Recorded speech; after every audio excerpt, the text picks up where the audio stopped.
8টি কারণে ঘরে অভাব দূর হয় না। অনেকেই বলেন প্রচুর টাকা পয়সা ইনকাম করেন, কিন্তু ঘরে অভাব লেগেই থাকে। তো চলুন জেনে নেই ঘরে কেন অভাব লেগেই থাকে। নাম্বার 1, বাথরুমে ঢুকে কথা বলা।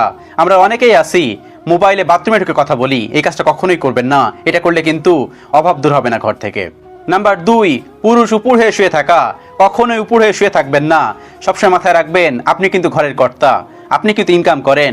কখনোই আপনি উপর হয়ে শুয়ে থাকবেন না। উপর হয়ে শুয়ে থাকে কখন জানেন মানুষ? জাহান্নামের ভিতরে। এটা কখনোই করবেন না। নাম্বার 3, কবরস্থানে গিয়ে হাসাহাসি করা। কবরস্থানে গিয়ে কখনোই হাসাহাসি করবেন না। সবসময় মনে রাখবেন সেটা কিন্তু পবিত্র স্থান। এই কাজটা যদি করেন তাহলে ঘরে কখনোই অভাব দূর হবে না। নাম্বার 4, হাত না ধুয়ে খাবার খাওয়া। অনেকেই আছেন হাত না ধুয়ে খাবার খান, এটা কখনোই করবেন না। এটা যদি করেন তাহলে কিন্তু ঘরে অভাব দূর হবে না, আর অনেক বেশি অভাবের ভিতরে পড়ে যাবেন বা অভাবে জর্জরিত হয়ে যাবেন। নাম্বার 5, দান করে খোটা দেওয়া। দান করে কখনোই খোটা দিবেন না। সবসময় মনে রাখবেন দান করেন কিন্তু আল্লাহকে খুশি রাখার জন্য। দান করে কখনোই খোটা দিবেন না, তাহলে কিন্তু আপনার ঘর থেকে অভাব দূর হবে না। নাম্বার 6, বিসমিল্লাহ ছাড়া আহার করা। বিসমিল্লাহ না বলে কখনোই খাবার গ্রহণ করবেন না। এতে কিন্তু ঘরের অভাব লেগেই থাকে, অভাব দূর হবে না। সবসময় বিসমিল্লাহ বলুন এবং খাবার গ্রহণ করুন, তাহলে দেখবেন রহমত এবং বরকতে ভরে উঠবে। নাম্বার 7, বাড়িতে কোরআন তেলাওয়াত না করা। যে বাড়িতে কোরআন তেলাওয়াত করা হয় না, সেখানে রহমত এবং বরকতে ফেরেশতারা ঢোকে না।